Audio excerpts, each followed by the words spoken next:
Indonesia 100 tahun yang lalu. Pada tanggal 3 Agustus 1925, sebuah parade militer diadakan di Waterloopen, sekarang Lapangan Banteng, Jakarta. Acara ini dimulai pada pukul 7:30 pagi hari dan diantaranya menampilkan pasukan Hindia Belanda dari Batalion Infanteri ke-10 dan ke-20. Kemudian pasukan bersepeda, artileri lapangan, artileri bermotor, serta skuadron kavaleri. Parade militer dipimpin oleh Kolonel Artileri Perelair, sementara pemeriksaan pasukan dilakukan oleh Kolonel Infanteri Lalau. Musik militer juga turut memeriahkan suasana. Tepat pada pukul 12 siang, di Koningsplein, sekarang Lapangan Merdeka Jakarta, dilakukan 33 kali tembakan kehormatan sebagai bagian dari rangkaian acara. Kita berpindah ke Surabaya. Kapal uap Resiena yang sebelumnya dikabarkan hilang di perairan antara Banjarmasin dan Surabaya akhirnya berhasil ditemukan.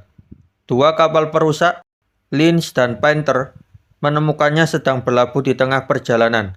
Penyelidikan menunjukkan bahwa kapal tersebut kehilangan baling-baling, sehingga tidak dapat melanjutkan pelayaran. Selebihnya kondisi kapal dan awaknya baik-baik saja. Setelah ditemukan, Resiena segera mengirim pesan radio ke Surabaya untuk meminta bantuan kapal tunda agar bisa melanjutkan perjalanan. Masih di Surabaya, pada tahun 1925, pihak berwenang di Hindia Belanda menerima kabar penting dari Departemen Keuangan Amerika Serikat melalui konsul mereka di Surabaya. Pesan itu berisi peringatan tentang beredarnya uang kertas palsu pecahan $20 di beberapa tempat.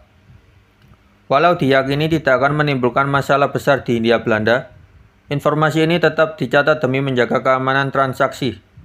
Uang palsu tersebut dibuat menggunakan teknik fotomekanis yang membuat ukurannya sedikit berbeda dari uang asli. Bagian depan cetakan lebih pendek, sementara bagian belakangnya lebih panjang. Ciri yang paling mencolok ada pada gambar tokoh di uang tersebut. Pada uang asli, tokoh itu memiliki rambut, sedangkan uang palsu, tokoh itu digambarkan botak. Perbedaan yang mencolok ini memudahkan masyarakat mengenali dan menghindari uang palsu. Kita berpindah ke Sumatera.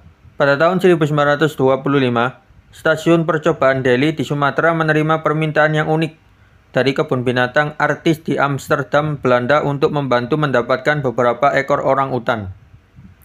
Kebun binatang tersebut sedang kehabisan koleksi orang utan, padahal hewan ini menjadi salah satu daya tarik utama bagi pengunjung. Bagi sebagian orang di Belanda, melihat tingkah lucu dan ekspresi menggemaskan orang utan adalah alasan utama mereka menjadi member kebun binatang. Bahkan ada yang memilih untuk membatalkan membership jika tidak dapat melihat hewan tersebut. Oleh karena itu, pihak kebun binatang artis meminta bantuan untuk segera mengisi kekosongan kandang orang utan. Mereka pun menyerukan kepada siapa saja yang memiliki orang utan untuk membantu menyediakan hewan ini. Kita berpindah ke Jawa Tengah. Pada tahun 1925, pariwisata di Jawa Tengah mulai berkembang, terutama di kota-kota seperti Semarang, Magelang, Yogyakarta, dan Solo. Untuk memudahkan para wisatawan, Biro Pariwisata Resmi di Weltevreden, sekarang Jakarta Pusat, menerbitkan peta wisata yang khusus menggambarkan wilayah Jawa Tengah. Peta ini dibuat dan dijilid dengan rapi oleh Dinas Topografi. Isinya menampilkan dengan jelas jalan raya dan jalan kecil yang menghubungkan berbagai daerah. Peta ini menjadi alat penting bagi penduduk lokal maupun wisatawan yang ingin berkunjung ke Jawa Tengah. Kita berpindah ke Yogyakarta. Pada tahun 1925, tradisi sekaten di Yogyakarta masih menjadi perhatian masyarakat. Namun, muncul perdebatan terkait rencana penyelenggaraan pameran dalam rangkaian sekaten yang akan dikenakan biaya masuk. Beberapa organisasi Islam di Yogyakarta, termasuk Sarekat Islam yang dipimpin oleh Hos Cokro Aminoto, menolak adanya pungutan tersebut. Bagi mereka, sekaten seharusnya tetap mengikuti tradisi lama, yaitu terbuka untuk semua orang tanpa biaya. Hal ini sesuai dengan tujuan awal sekaten sejak masa Kesultanan, semua perayaan keagamaan yang menjadi sarana masyarakat luas untuk ikut serta tanpa adanya batasan ekonomi. Sikap tegas Hos Cokro Aminoto dan organisasi-organisasi Islam menunjukkan bagaimana tradisi Jawa yang berakar pada nilai-nilai Islam tetap dijaga agar bisa dinikmati oleh seluruh lapisan masyarakat. Dengan demikian, Sekaten tidak hanya menjadi perayaan budaya, tetapi juga ruang kebersamaan rakyat. Kita berpindah ke Magelang. Pada tahun 1925, bioskop mulai menjadi salah satu hiburan populer di kota besar di Hindia Belanda, termasuk di Magelang. Namun pada malam Sabtu, pada bulan Agustus tahun 1925, yang biasanya menjadi waktu hiburan dengan menonton bioskop, justru tempatnya tidak bisa digunakan. Hal ini terjadi karena bioskop di kota itu ditutup oleh polisi. Penyebabnya ternyata bukan karena gangguan teknis, melainkan masalah administrasi. Asisten Residen Magelang yang baru, yang tentu saja masih sibuk beradaptasi dengan berbagai urusan jabatannya, telah menyerahkan urusan bioskop kepada kepala polisi setempat. Namun, pengurus klub sosial yang juga bertanggung jawab atas penyelenggaraan bioskop lalai untuk mengurus izin yang diperlukan. Akibatnya, polisi menutup gedung bioskop tersebut dan para penonton yang sudah datang dalam jumlah besar terpaksa pulang tanpa menonton pertunjukan. Masih di Magelang, pada bulan Agustus 1925, sebuah surat kabar mencatat keluhan warga mengenai kondisi jalan di kota Magelang. Masalahnya terletak pada cara penyiraman jalan yang dinilai sangat buruk. Gerobak penyiram kecil yang digunakan hanya mampu membasahi sebagian kecil jalan, sehingga debu masih bertebaran di mana-mana. Keadaan menjadi semakin parah pada pagi hari saat ratusan anak berangkat ke sekolah.